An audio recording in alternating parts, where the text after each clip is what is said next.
Keep yourself in the loop of everything football on the Golden State Media Concepts Football Podcast. The latest news on and off the field, be it college football, Big Ten, SEC, Big 12, Pac-12, ACC to the NFL. We've got you covered. Listen to the Golden State Media Concepts Football Podcast.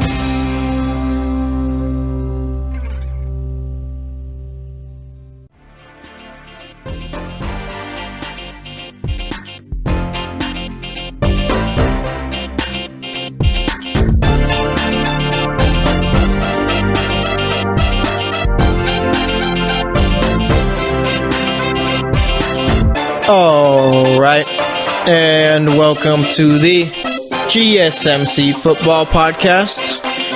This episode is brought to you by the GSMC Podcast Network, and as always, I am your host, Jesse Tapia. All right, for those that don't know what W2W4 means, it means what to watch for. GSMC Football Podcast, episode 399, preseason, week 1, what to watch for. So I guess you basically know what today's show is about. We got 12 games going on tonight, being Thursday.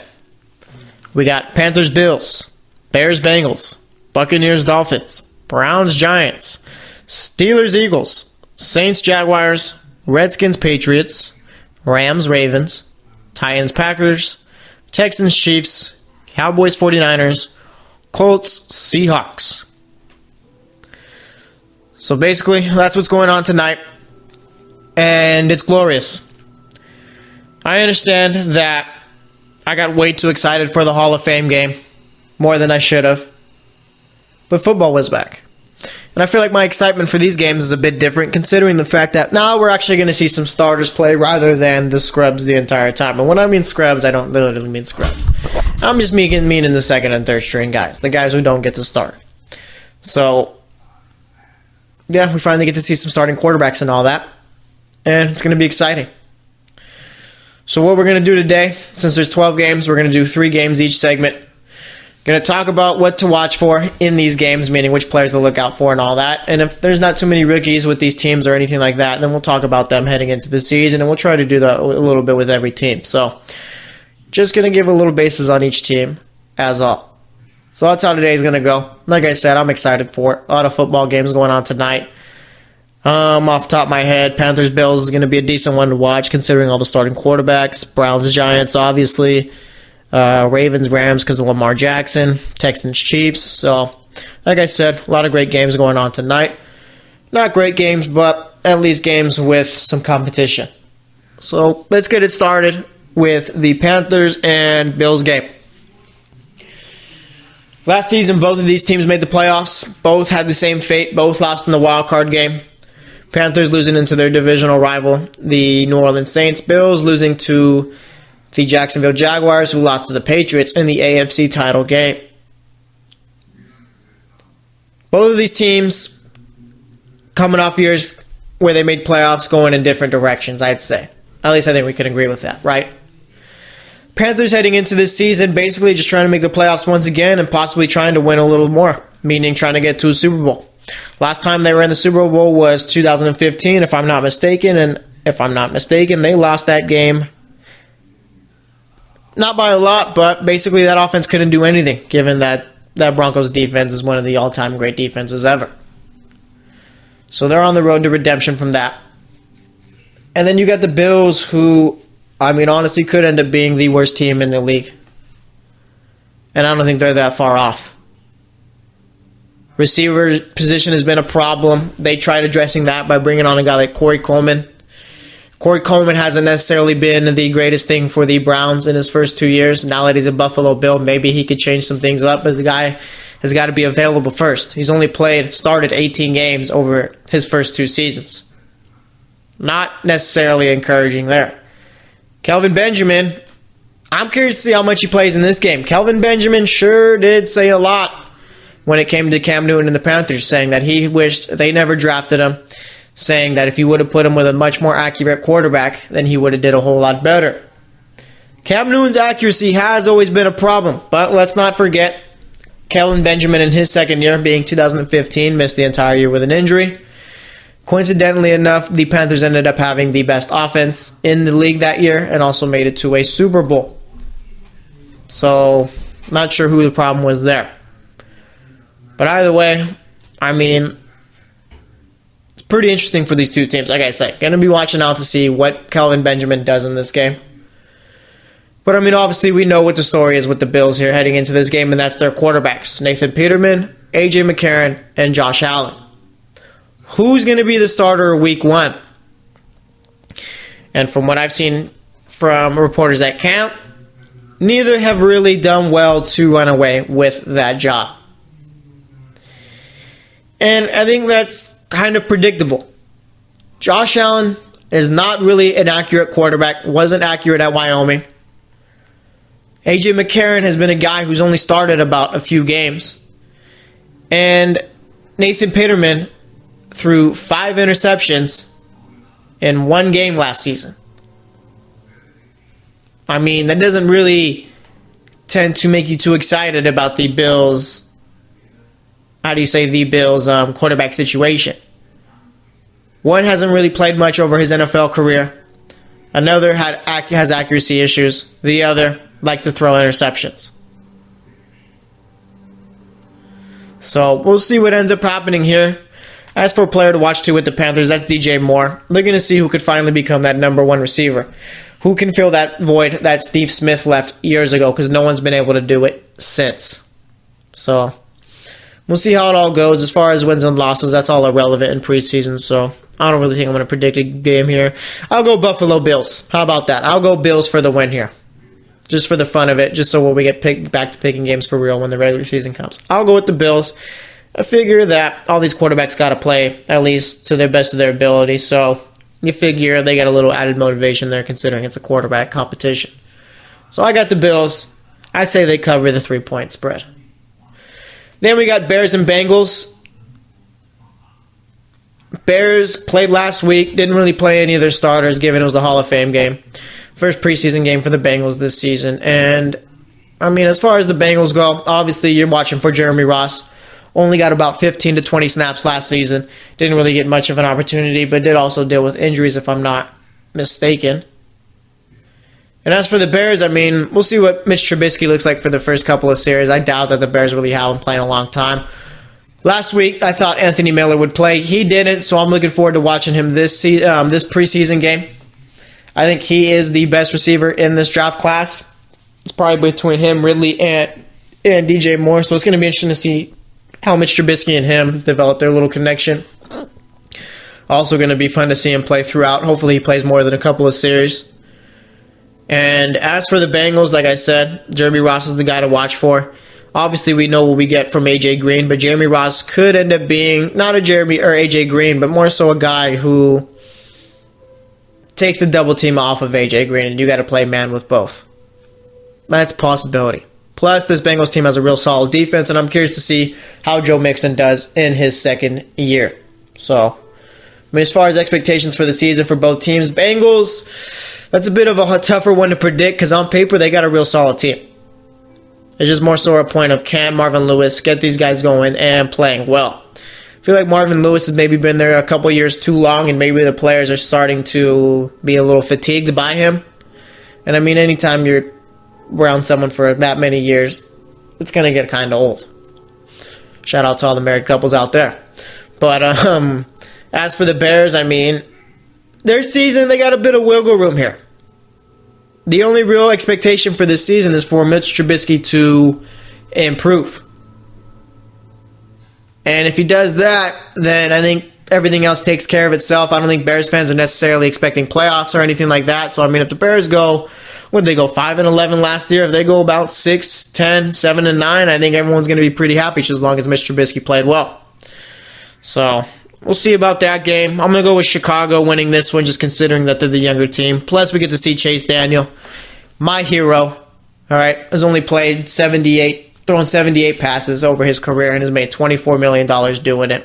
I mean, is there anyone else with a better job out there? No. And then for the final game to cover for this first segment, we got the Buccaneers and Dolphins.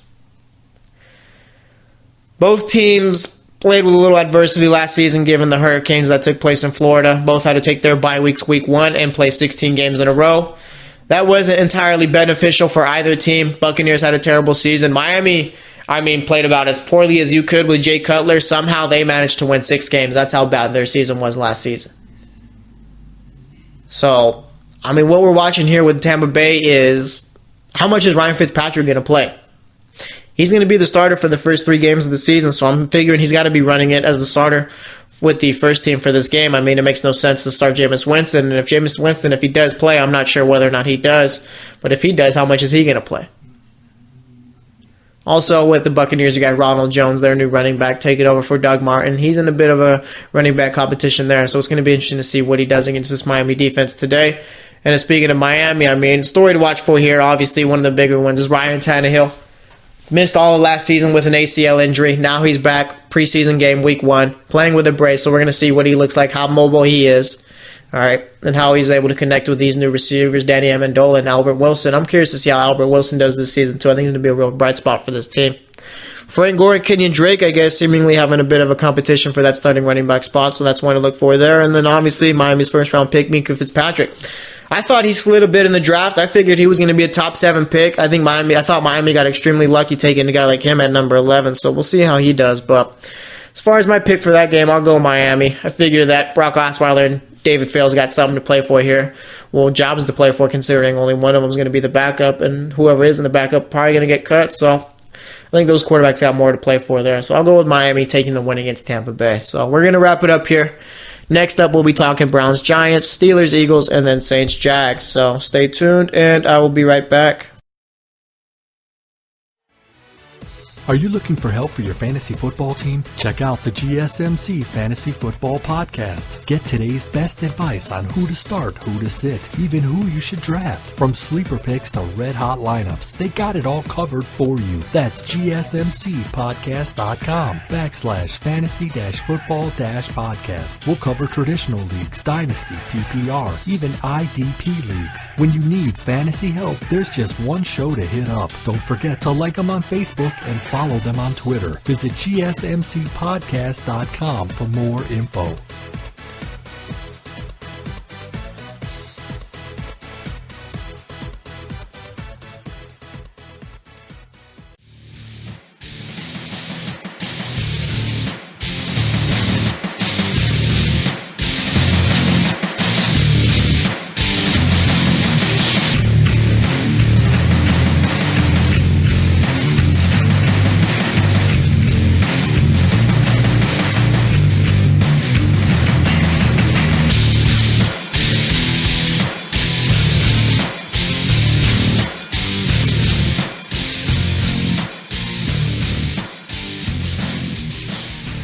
And welcome back to the GSMC Football Podcast.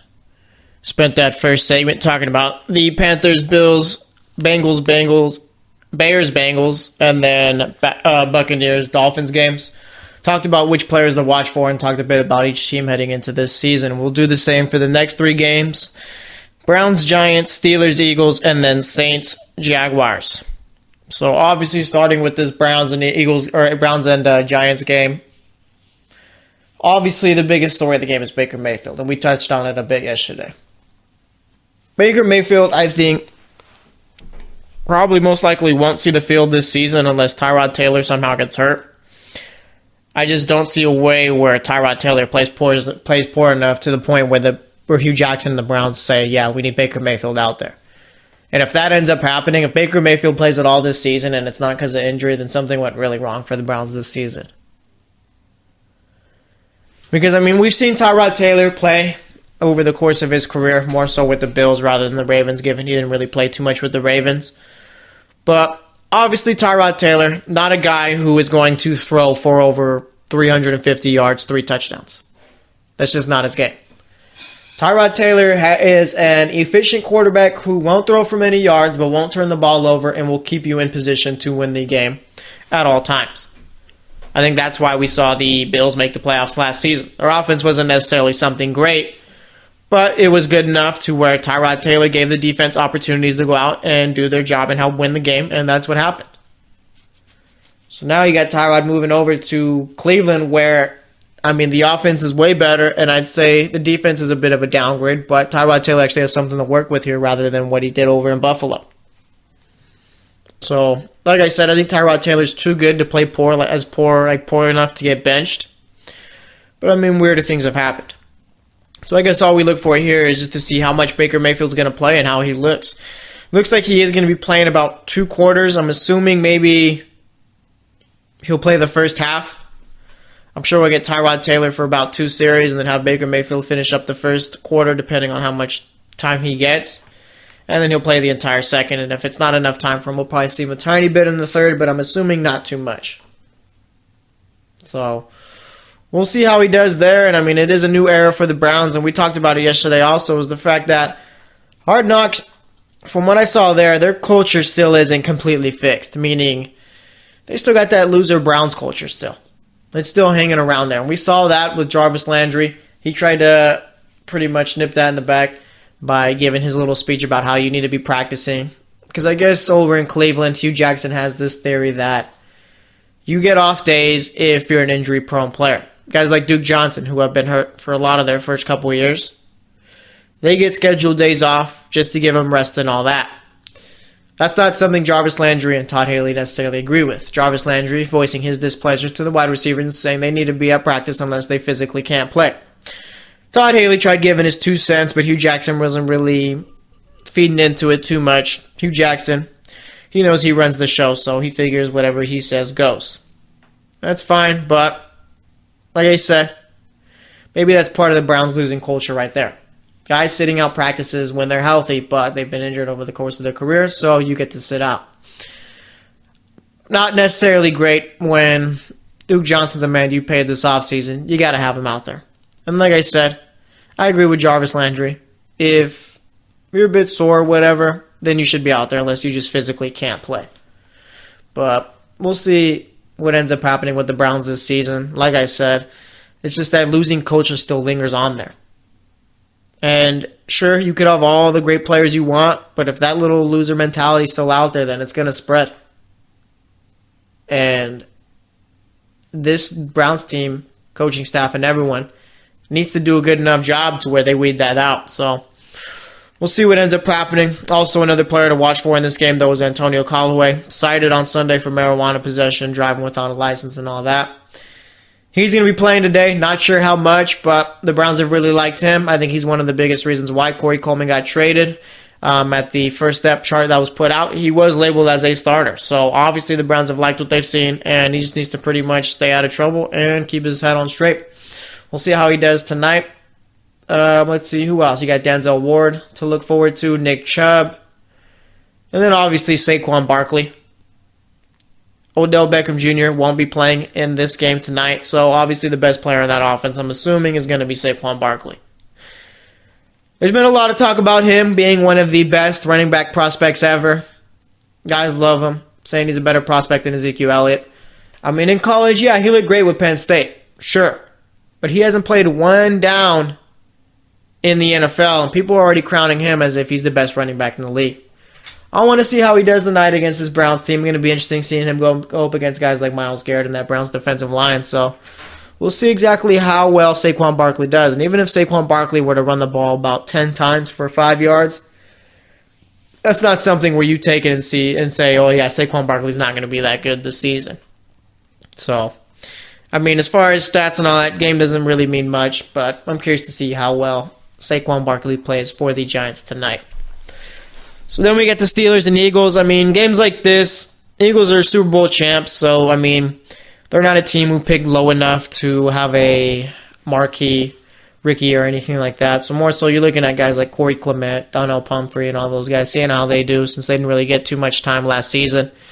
As for the Steelers, you want to see how well the defense does, if it's improved, and what they need to do going forward to improve it more. But like I said, preseason isn't really something I'm assuming these two teams are worried about. Obviously, the younger guys need to develop, but these two teams are looking forward to the regular season and playoffs. Obviously, both expecting to win their division and go far. And as for the Steelers, like I said, the defense is what it all comes down to. They're going to win their division no matter what. That's fine. I don't think Cleveland is going to be good enough this season to challenge the Steelers, and I don't think Baltimore or the Bengals would be good enough either. So I'm sure they'll get to the playoffs, but like I said, it's a whole point where your defense let you down against the Jags. Your first playoff game of 2018, and the Jags put up a 45 spot on you. Not necessarily great, is it? No. So the Steelers got to figure out if this kid Edmonds that they drafted, Terrell Edmonds, their first round pick, is the answer at safety. And they got to see who else could step in and help this defense. Of course, you got 3 future Hall of Famers on your offense, but, I mean, perfect point. You're only scoring 42 while you're giving up 45 to the opposition. Not really going to help you win ball games there. And as for the Eagles, I mean, obviously the question with them going into the season is their quarterback situation. Obviously, Nick Foles is the guy, and basically they're just trying to figure out how they want to go about this whole Carson Wentz thing, meaning when's the right time to bring him back? I mean, we all know that Carson Wentz is the starting quarterback for this team, but there's a point where you don't want to bring him back too early, and you don't want to bring him in late enough to the point where it might cause a controversy, because there's honestly a possibility the Eagles team starts out 3-0, 4-0. And if that happens, let's say Wentz doesn't come back till about week 5 or week 4, and the Eagles are 3-0, 4-0 at the time, there might be a bit of a QB controversy there. I mean, I get Wentz is your guy and all that, but why are you going to mess up not a sure thing, but if it ain't broke, don't fix it here with Nick Foles? And again, it's not like this is going to happen and all that, but it is a possibility. Then you got the Saints and Jags playing the last game of the night. Well, not the last game of the night, the last game of this segment, excuse me. Like I said, for the Eagles and Steelers, same goes for the Saints and Jags. Preseason isn't necessarily a priority. It's more so about what you're going to do in the regular season and playoffs for these two teams. And when I say preseason isn't a priority for these teams, I'm meaning like for the other teams where maybe it is, that you got some young players who are going to be starters that you need to develop and all that, and this time is crucial. Saints and Jags pretty much have all their starters here, ready to go. They already know what their team's going to be looking like week 1. At least they hope they do. So that's what I mean by that. But either way, I mean, for the Jags here in this game, I mean, if you're going to be watching out for anything, it's their wide receivers. No Allen Robinson, no Allen Hurns. Those two are gone now. So now you got guys like Keenan Cole, D.D. Westbrook, Marquise Lee. How well are those guys going to perform? Allen Robinson, I think we could all say, was a very good number 1 receiver for this team. Allen Hurns had one good breakout year since then, and really put up big numbers like that since, but has been a decent number 2. Now you're coming in with a whole new group. Well, I mean, group that was there last year, but more so a group that didn't get too much playing time or anything like that. And you're going to see how well they look with Blake Bortles. So that's obviously what you got to look for with the Jags today. As for the Saints, I mean, I'm not really looking forward to the young guys. Obviously, you got Davenport and all that there, rookie. But either way, I mean, like I said, for both of these teams, preseason is a little blip on the radar. It's all about the regular season and playoffs. And for the Saints, I mean, you want to get a Super Bowl before Breeze retires. And for the Jags, I mean, you just want to establish yourself as one of those contenders in the AFC. Last year, the Jags did well, made it to the AFC title game, but here's a year where pretty much you got to double down on that. And like I said, just establish yourself. Jags got the defense to do it. They got the running back to do it. Offensive line looks good. It's just a matter of can Blake Bortles and those receivers connect well enough to the point where this offense is putting up good points. So we'll see what ends up happening. Like I said, I'm not really going to be watching Saints, Jags, or Eagles, Steelers just because, like I said, we all know what those teams are going to be looking like week 1. But as far as winners for today, I'll go with Cleveland. I figure Drew Stanton and Baker Mayfield are going to do enough for that team to get it done in this preseason game. I'll go with the Steelers against Philly. Going to see how well Mason Rudolph does there. Saints and Jags. I'll go Saints there. Or actually, I'll go Jags there. So we'll see how right I am. Again, this is just preseason, but we're warming up a bit here, getting ready for the regular season, as are these NFL teams. So we're going to wrap it up here. Next up, we'll be talking about 3 more games. We will be getting to Redskins, Patriots, Rams, Ravens, and then Titans, Packers. So stay tuned, and I will be right back. Check out the show that's built on the MMA, from the UFC to extreme cage fighting. They got the fights covered. Check out the GSMC MMA podcast. Get the latest news on past or upcoming fights. Join us as we talk to and about some of the biggest names in the MMA, past, present, and future. When it's the fight game, there's just one show to check out. GSMCpodcast.com/MMA-podcast. Don't forget to like them on Facebook and follow them on Twitter. Visit GSMCpodcast.com for more info.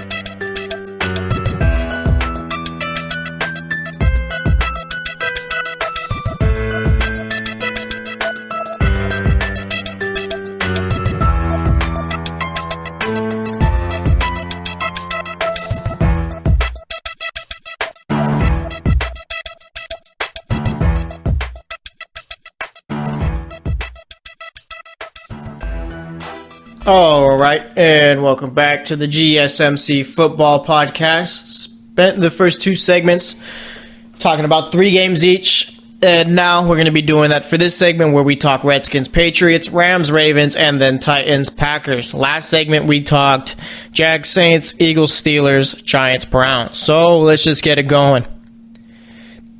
All right, so Redskins, Patriots.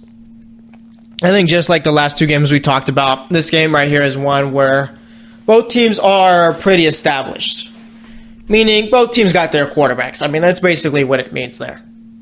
Both got their quarterbacks who aren't coming into their second and third year guys who at best are just pretty much just veterans, just trying to play out their career in Tom Brady and Alex Smith.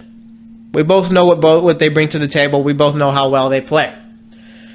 So, I mean, not too many younger. Actually, you know what? I wouldn't say that. The Patriots, what we got to watch for here is the wide receivers. As of right now, the Patriots receiving corps stinks out loud. At least that's what we think, looking at them on paper. Got rid of Malcolm Mitchell, got rid of Jordan Matthews, ended up signing Eric Decker. I don't think we don't really regard Eric Decker as far as being a top receiver in the league anymore. Not that he ever was, but he was one who was productive and was a solid number 1, very good number 2. So now we're going to see what these receivers can do, because I figure that the receivers competition, I mean, it's wide open. Anyone could start for this team, whether it be Cordero Patterson, Eric Decker, Chris Hogan, or Braxton Berrios. I mean, all those guys can find spots on the team. I'd say the only guy that really has a starting spot is Julian Edelman, but that won't be happening till he comes back after serving his 4-game suspension. So I'd say there's 2 spots open. Technically 3 for the first 4 weeks, and whoever gets Edelman's spot, I mean, is going to be in a tough position, but if they play well enough, you know Belichick's going to keep you on the field. So obviously you want to look out there, want to see how well that offensive line does, and I'm curious to see how well Sonny Michel does in his first game. I mean, the dude's got incredible vision. It's ridiculous. And I believe he's got a lazy eye, but either way, I just wanted to put that out there so no one thinks I'm making a joke. Like, the dude is literally one of the best in this draft class as far as running back vision. So curious to see how he does. As far as the defense, I think they got a pretty solid defense. I think we know what they got there. As for the Redskins, Josh Dotson is the man to watch for along with Darius Geis. I think Dotson is currently heading into his second year. Showed flashes in that first year, didn't really do too much, so you want to see him take the next step. And as far as Darius Geis, he's got to have a problem with the fact that Saquon Barkley has basically had all the publicity on him as far as being the top running back in this class. I'm sure Darius Geis thinks he's the better running back amongst the two, and there is an argument to be made there. There really is. I get that Saquon Barkley checks all the boxes as far as, I mean, all the combine stuff and all that, but Darius Geis is a guy who could just flat out go out and ball. So we'll see how these two teams do here. I mean, going into the season, the Patriots obviously looking to win another Super Bowl.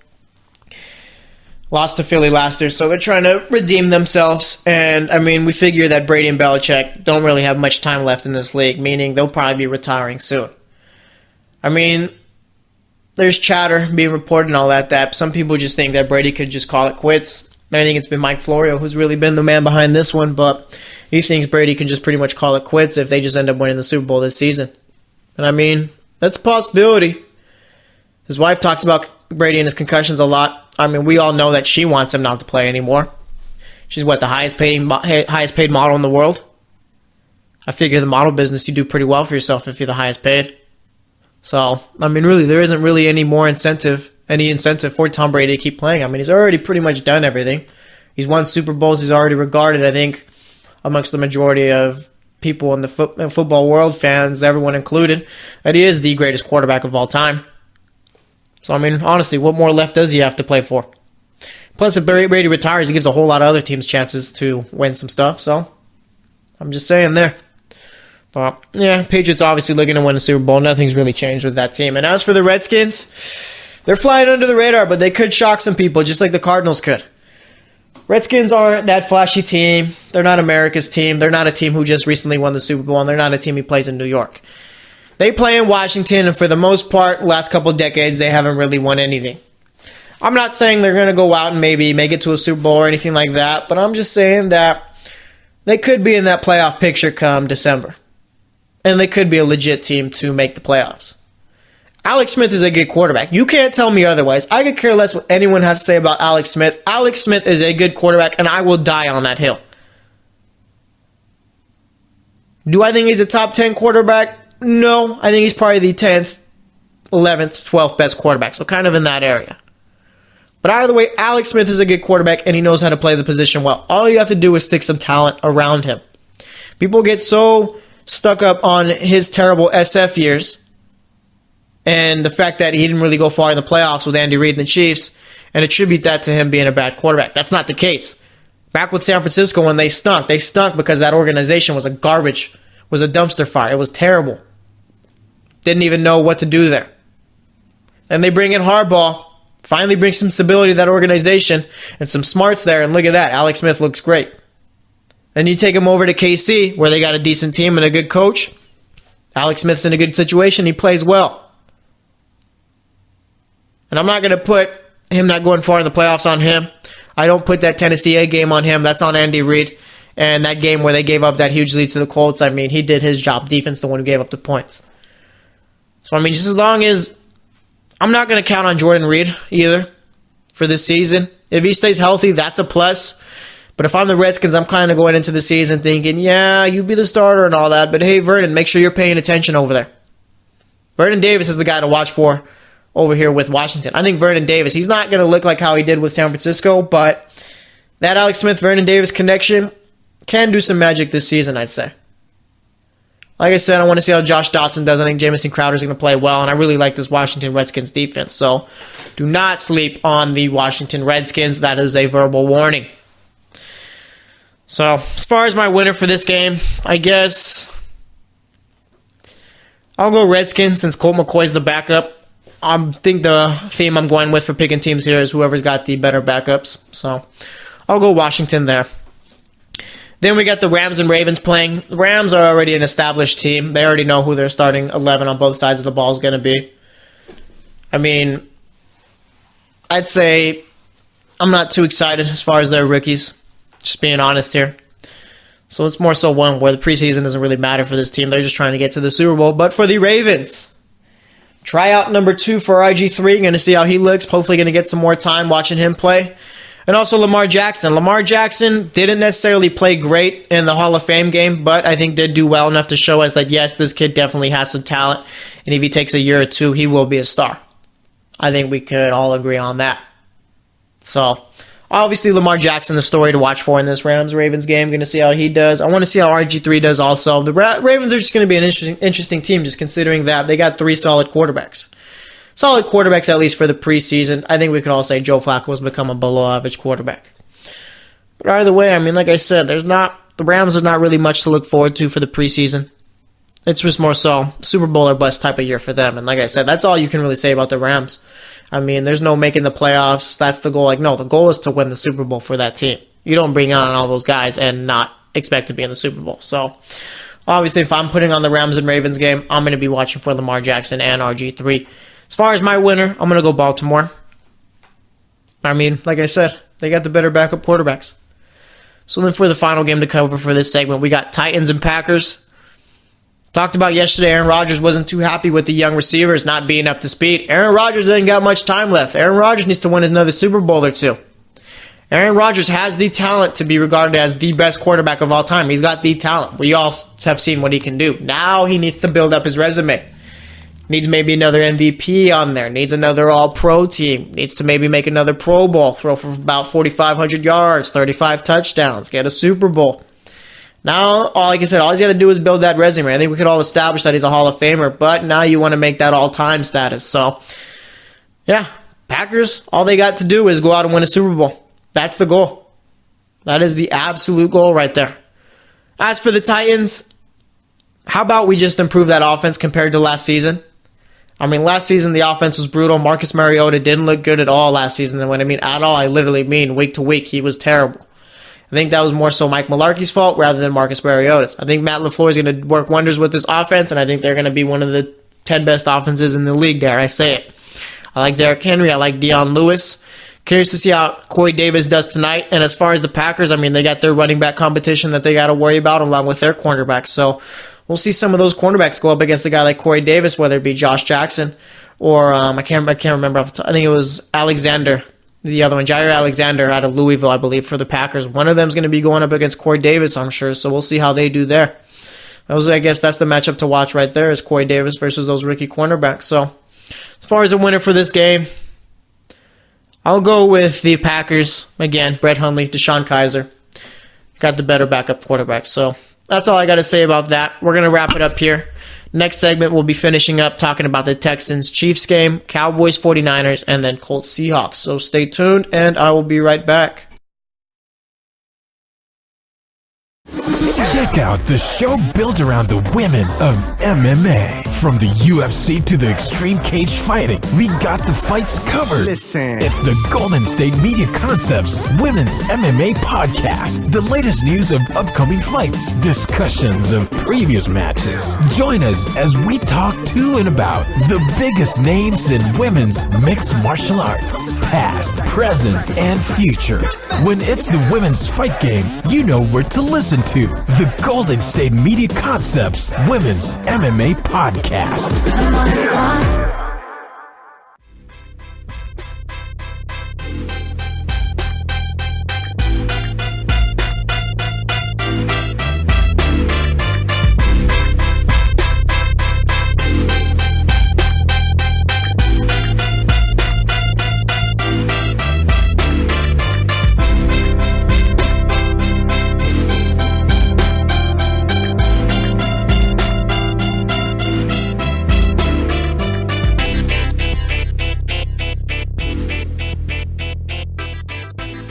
All right, and welcome back to the GSMC Football Podcast.